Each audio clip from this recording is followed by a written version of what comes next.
In the shadowy chambers of 16th century France, a plague survivor turned prophet penned words that continue to haunt us nearly 5 centuries later. Michel de Nostradamus, known to history as Nostradamus, wrote of a conflict so devastating it would span nearly 3 decades and reshape our world. The year was 1555. The Black Death had already claimed millions, including Nostradamus's first wife and children. Having survived the plague himself, he developed a unique perspective on humanity's fragility. Perhaps it was this intimate relationship with catastrophe that sharpened his prophetic vision. Nostradamus lived in an era of unimaginable suffering. The bubonic plague, the Black Death, had decimated Europe. In some regions, it claimed up to 60% of the population. Streets were littered with corpses. The stench of death permeated every corner of society. Having lost those dearest to him and surviving the plague himself, Nostradamus wandered for years before settling in Salon de Provence. It was here, amid the collective trauma of a society ravaged by disease, that he began recording his famous Quatrains, 4-line verses predicting future events. The plague fundamentally altered Nostradamus's worldview. When you've seen society collapse, when you've watched your own family die, you develop a perspective most of us can't comprehend. His prophecies always have an undercurrent of catastrophe because he lived through catastrophe. In Century 8, Quatrain 77, Nostradamus writes, "The Antichrist 3 very soon annihilates. 27 years his war will last. The unbelievers dead, captive, exiled, with blood, human bodies, water and red hail covering the earth." 27 years, nearly 3 decades of continuous conflict. But when did, or when will, this war begin? If we look at modern conflicts through the lens of Nostradamus's prediction, disturbing patterns emerge. Consider Century 9, Quatrain 73. "The blue turban king entered into foresaw, and he will reign less than a revolution of Saturn. The white turban king Byzantium heart banished, Sun, Mars, and Mercury near Aquarius." What's remarkable about this quatrain is its potential reference to religious extremism and Middle Eastern conflict. The mention of turbans, Byzantium, modern Istanbul, suggests a struggle centered around the former Ottoman Empire. When Nostradamus mentions Saturn's revolution, he's referencing a period of approximately 29 years, strikingly close to the 27-year war prediction.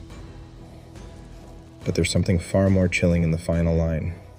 Sun, Mars, and Mercury near Aquarius.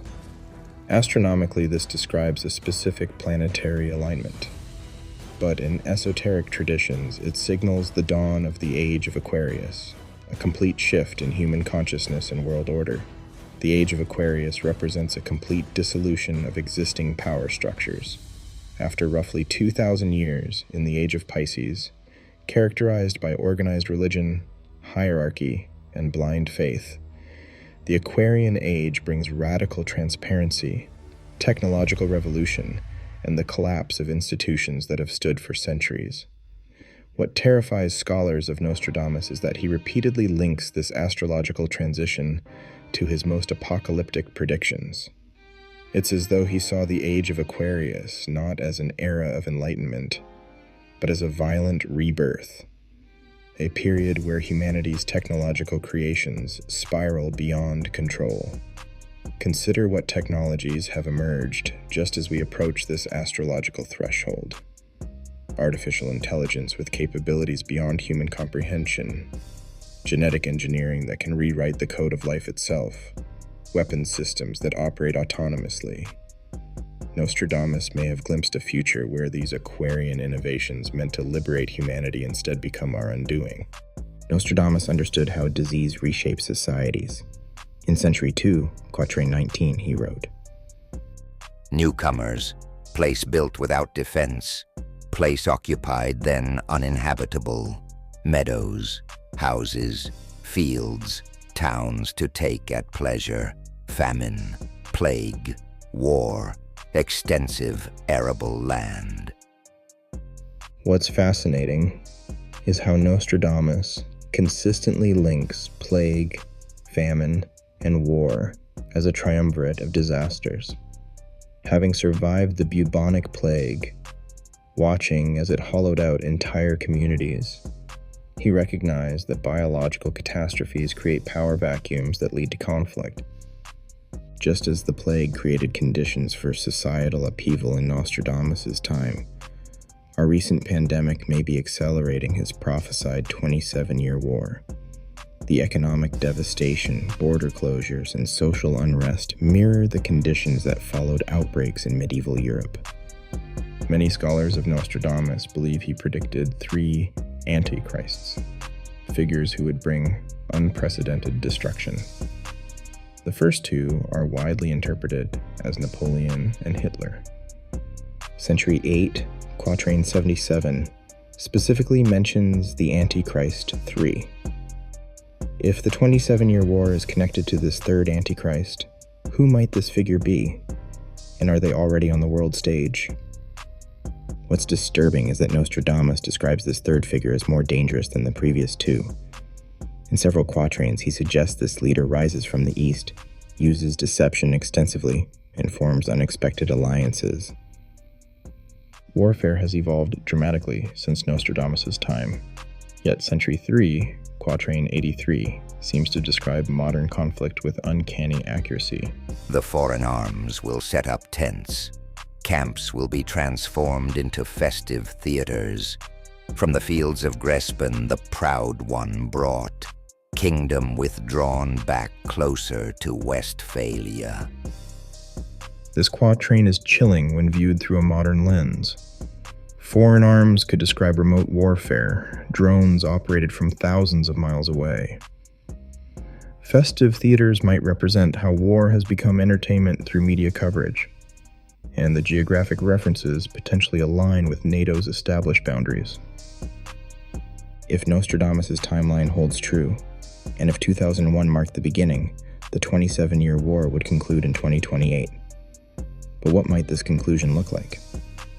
Nostradamus provides disturbing details about the culmination of this extended conflict. Century 1, Quatrain 67 states, "The great famine which I sense approaching will often turn in various areas, then become worldwide. It will be so vast and long-lasting that they will grab roots from the trees and children from the breast." The frightening aspect is how this aligns with current climate models. Extended conflict disrupts agriculture. Combined with accelerating climate change, we could indeed face food insecurity on a scale unprecedented in modern times. Yet Nostradamus also offers a glimmer of hope. After the 27-year war, he describes a period of reconciliation. Century text, Quatrain 42 suggests, "The human realm of angelic birth will cause its realm to hold in peace and union.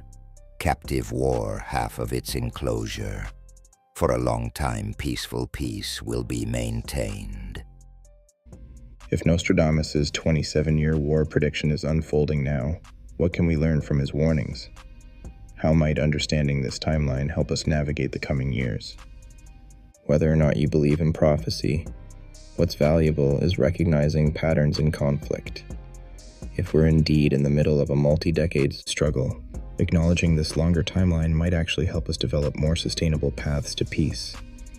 Nearly 5 centuries ago, a plague survivor gazed into the abyss of human suffering and recorded what he saw. Whether through divine inspiration or remarkable insight, Nostradamus left us warnings that continue to resonate.